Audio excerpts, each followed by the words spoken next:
Movie में आप लोग देखेंगे कि एक आदमी किसी तिजोरी जैसी जगह पर फंस गया है, बाहर निकलने का कोई भी रास्ता नहीं है और लास्ट में ये मूवी आपको बिल्कुल चौंका देगी। सो मूवी की स्टार्टिंग में हम एक आदमी को देखते हैं। ये आदमी इस समय बेहोश होता है और कुछ समय बाद में जब उसकी आंख खुलती है तो वो अपने आप को एक चारों तरफ से बंद कमरे में पाता है। ये कमरा देखने पर एक तिजोरी की वॉल्ट की तरह लग रहा होता है। ये आदमी उस वॉल्ट को खोलने की कोशिश करता है लेकिन ये लॉक बिल्कुल भी नहीं हिलता। ये जगह पूरी तरह से अननोन होती है और सबसे बड़ी बात, इस जगह पर कोई भी नेटवर्क्स नहीं है। इसी कमरे में पास में एक लॉकर वाली अलमारी भी रखी है लेकिन वो भी ताले से लॉक थी। इस आदमी को अभी ये सब एक प्रैंक लग रहा है। उसके साथ में ये जो इंसिडेंट हो रहा है उसे वो काफी हल्के में ले रहा है। जिसके बाद कुछ समय बैठकर अब वो वेट करता है। उसके सामने एक मरा हुआ चूहा भी पड़ा है। अब कुछ समय बीत जाने के बाद में जब वो नींद से जागता है तो वो देखता है कि वो अभी भी वैसे ही यहाँ पर है। अब इसके बाद में फिर से एक बार एक्साइटेड होकर वो लॉक को दोबारा खोलने का ट्राई करता है लेकिन ये लॉक बिल्कुल भी नहीं खुलता।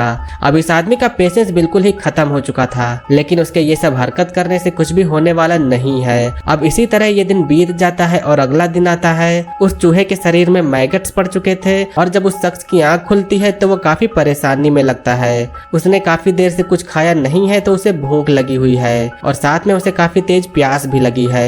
ये आदमी इस समय काफी गुस्से में है लेकिन अब वो थोड़ा दिमाग से काम लेता है। उसे टॉयलेट लगी होती है तो अपने टॉयलेट को जूते में ही करता है और बाद में न चाहते हुए भी उसे अपनी टॉयलेट पीना पड़ता है। इसे पी लेने के बाद में उसे कुछ बेहतर महसूस होता है जिससे वो फिर से एक बार वॉल्ट के पास में जाता है लेकिन जब यहाँ पर कुछ भी नहीं होता तो वो ऊपर लगी लाइट पर हाथ मारता है। अब वो लाइट को देखने के बाद में इस शख्स को उसके अंदर एक की दिखाई देती है। वो उस की को ऊपर से उतारता है। चाबी को उतारने के बाद में उसे कुछ आइडिया हो जाता है कि ये कोई गेम चल रहा है। वो आदमी उस की को लेके पास के लॉकर के पास जाता है और अब वो इस लॉकर को जब खोलता है तो इसके अंदर उसे गैस के सिलेंडर मिलते हैं। कुछ और भी साथ में उसमें चीजें थी जैसे कि छेनी, हथौड़ी और स्प्रे करने का टूल भी वहाँ पर था। वो आदमी समझ जाता है कि शायद इसकी मदद से वो बाहर जा सकता है। वो पहले आग लगा के फायर अलार्म ट्रिगर करने की सोचता है लेकिन वहाँ पर वो जो फायर अलार्म थे वो नकली थे और इसके बाद में वो सेफ्टी वॉल्ट के पास में जाकर उसमें फायर की मदद से छेद करने का ट्राई करता है लेकिन इतने एफर्ट के बाद में भी वहाँ पर जरा सा भी बदलाव नहीं होता।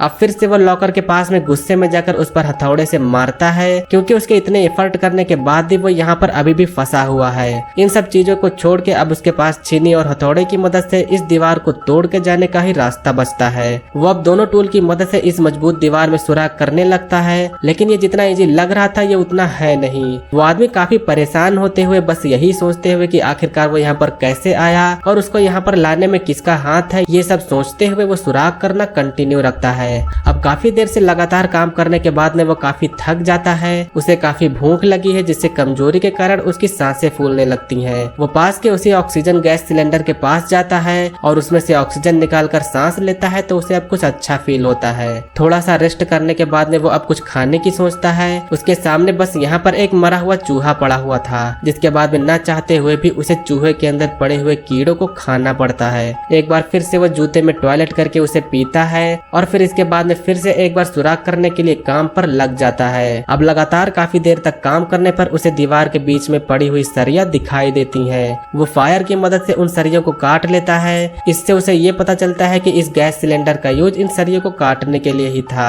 और कुछ देर और छटाई करने के बाद में अब उसे दूसरे साइड का व्यू दिखाई देने लगता है। वो अब जल्दी से बाकी बचा हुआ सुराख बड़ा करता है और जब वो इसके अंदर दूसरी साइड जाता है तो उसे पता चलता है कि वो फिर से पहले वाले जैसे ही दूसरे कमरे में पहुंच चुका है। इस आदमी की होप फिर से यहाँ कम पड़ जाती है। वो खूब दुखी होता है लेकिन उसे यहाँ पर उसके सामने एक कॉफिन बॉक्स दिखाई देता है। वो धीरे धीरे करके उस बॉक्स की तरफ बढ़ता है और जब वो उस बॉक्स को खोल के देखता है तो उसे उसके अंदर एक लेडी दिखाई देती है। ये लेडी इस समय बेहोश है और जैसे उस लेडी की आंख खुलती है तो वो चिल्लाते हुए उस आदमी से दूर भागने लगती है। एक्चुअली इस लेडी को भी नहीं पता है कि यहाँ क्या चल रहा है और इस लेडी को ये आदमी विलेन लग रहा है। इन दोनों के बीच में ये मिसअंडरस्टैंडिंग अभी ठीक नहीं हो पाती है क्योंकि इन दोनों की लैंग्वेज बिल्कुल अलग है जिससे कोई भी किसी की बात नहीं समझ पा रहा। ये आदमी आज के लिए उसी कॉफिन बॉक्स में जाके सो जाता है और इसी तरह आज का ये दिन खत्म होता है और अब तीसरा दिन आता है। वो लेडी दूसरे कमरे से निकलकर इस आदमी के पास में आती है। उसे लगता है कि उसे इससे खतरा है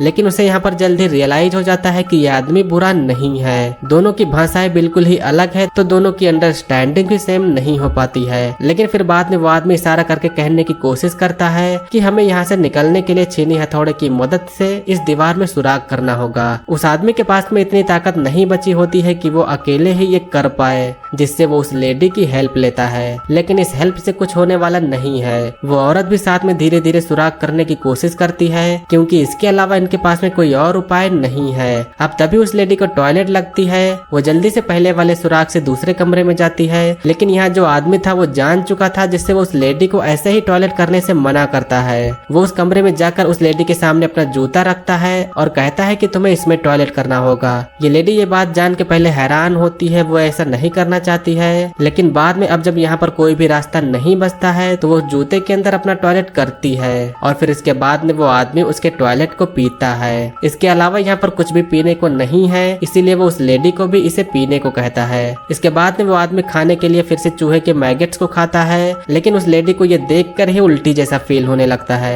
अब खा पी लेने के बाद दोनों लोग फिर से सुराग बनाने के काम में जुट जाते हैं। उस आदमी के पास में बिल्कुल भी ताकत नहीं बची थी, लेकिन फिर भी वो अपनी पूरी कोशिश करके अपना 100% देता है। अब इसी बीच में यह हथौड़ा अचानक से छटक के उसके हाथ पर लग जाता है। उसके हाथ से खून बहने लगता है, जिसके बाद में वो लेडी यहाँ पर आकर उसके घाव पर कपड़ा लगा देती है। अब बाद में फिर से वो आदमी फिर से उस दीवार की कटाई करने लगता है। वो लेडी छीनी को पकड़ के उसकी मदद करने की कोशिश करती है कि तभी अचानक से वॉल्ट का जो लॉक था वो खुलने लगता है। दोनों लोग जल्दी से वॉल्ट के पास में जाकर लॉक खोलने का ट्राई करते हैं, लेकिन इस बार वो वॉल्ट ऐसे नहीं खुलता। दोनों लोग निराश होकर फिर से दीवार काटने आ जाते हैं, जिसके बाद में फिर से वो लॉक घूमने लगता है। ऐसा कई बार होता है, जिसके बाद में उस आदमी को आइडिया हो जाता है कि अगर हम वॉल्ट की तरफ ना देखें तो शायद ये वॉल्ट खुल जाएगा। वो दोनों लोग अपनी पीठ करके वॉल्ट की तरफ बढ़ते हैं और ये वॉल्ट यहाँ पर अब खुल जाता है। वो दोनों लोग दरवाजा खोलकर यहाँ से बाहर निकल जाते हैं। बाहर निकलने के बाद में वो देखते हैं कि अब वो दूसरे वॉल्ट में पहुंच चुके हैं। दोनों लोग बेहद ही हैरान होते हैं, उन्हें समझ नहीं आ रहा है कि यहाँ ये क्या हो रहा है। ये लॉक भी पूरी तरह से बंद था, जिसके बाद में अब ये दोनों फिर से वही पहली वाली टेक्निक ट्राई करते हैं, लेकिन उस टेक्निक से ये लॉक बिल्कुल भी नहीं खुलता। अब तो आदमी को रियलाइज होने लगा है कि वो यहाँ से नहीं निकल पाएगा, यहीं पर वो मर जाएगा। वो सोचता है कि जो हमें यहाँ पर लाया है आखिर वो क्या चाहता है, क्या मैं इस लेडी को मार दूं तो मैं बाहर निकल पाऊंगा, लेकिन वो ऐसा बिल्कुल भी नहीं करता है। आदमी के अंदर बिल्कुल भी ताकत अब नहीं बची होती है। दोनों लोग जान गए हैं कि अब वो यहाँ से नहीं निकल पाएंगे। लेडी रोते हुए अपने आंसू आदमी को पिलाकर उसे जगाए रखने की कोशिश करती है। अब जैसा कि ये जानते ही हैं कि इनके पास में कुछ ही मोमेंट का टाइम बचा हुआ है, जिससे ये लेडी आखिरी बार इंटीमेट होने का सोचती है। वो आदमी के पास में आकर उसे सेड्यूस करते हुए उसके कपड़े निकालती है और फिर दोनों के साथ में अब यहाँ पर इंटीमेशन होता है। कुछ देर बाद में लेडी सो जाती है, तो फिर वो आदमी रेंगते हुए दूसरे कमरे में जाके कंबल लाके उस लेडी को उड़ा देता है। दोनों लोग साथ में लेटे होते हैं कि तभी वॉल्ट का लॉक खुलने लगता है। वो शख्स लेडी से कहता है कि उसकी ओर मत देखो, बस पीछे मुड़ के उसकी ओर चलते रहो। दोनों लोग पीछे होकर लॉक की तरफ जाते रहते हैं और फिर ऐसे ही लॉक तक पहुंचने के बाद में ये लॉक खुल जाता है। दोनों लोग अब इस लॉक के बाहर जाते हैं। बाहर का नजारा किसी जन्नत से कम नहीं लग रहा था। दोनों लोग यहाँ पर बेहद ही खुश होते हैं और फिर यहीं पर इस मूवी का एंड होता है। तो जैसा कि इनके बाहर निकलने के बाद में हमें दिख रहा है कि ये पृथ्वी तो बिल्कुल भी नहीं है। आखिरकार ये कौन सा प्लेनेट है इसके बारे में भी हमें नहीं पता है। तो हम सभी लोगों को शायद ये लग सकता है कि ये दोनों मरने वाले हैं और बस ये लोग यहाँ से निकलने का वहम सोच रहे हैं। सो दोस्तों, ये थी 2010 की एक थ्रिलर मिस्ट्री मूवी का एक्सप्लेनेशन। मूवी का नेम है आयरन डोर्स।